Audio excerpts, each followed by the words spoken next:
Trying to bring a permanent reminder to a piece of state history. Nebraska's military history is older than the state itself, and the men who fought helped shape the country we live in today. KETV News Watch 7's Bill Shammert has more. This is a map that General U.S. Grant drew. Inside Steve Gunzel's office doorway. What you need to remember is that this was the really first serious battle for the 1st Nebraska and most of the Confederates. A map that points to his passion. He said they alone repelled the charge. Fort Donelson, Tennessee, February 1862. There is an argument that the 1st Nebraska won the Civil War at Fort Donelson for the North.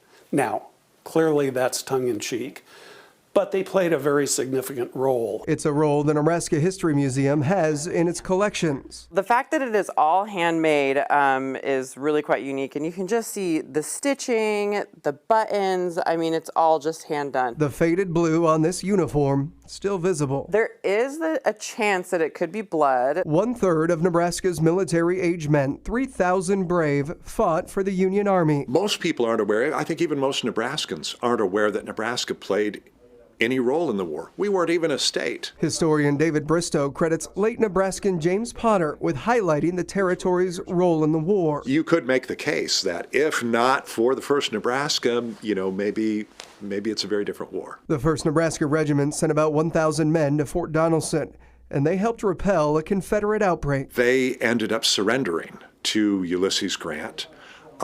This was the first major Union victory of the Civil War. Historians say the black powder it took to fire a musket like this in the Civil War created a hazy smoke in the field of battle. And at Fort Donelson, Tennessee, the 1st Nebraska Regiment used the terrain to its advantage, losing only 3 men in battle. This is Fort Donelson now, the remnants of war still here. But there are only 2 monuments, both honoring the Confederacy.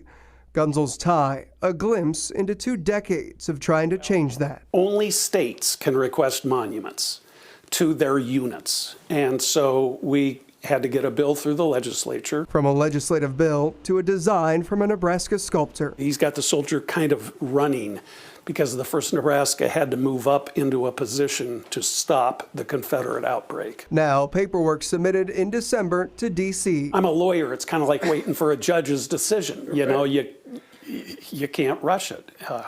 You got to wait. And 161 years later, Gunzel can wait a little longer. That's something that people from Nebraska did, and I think we should be proud of them, and we can't forget that story. We need to memorialize it.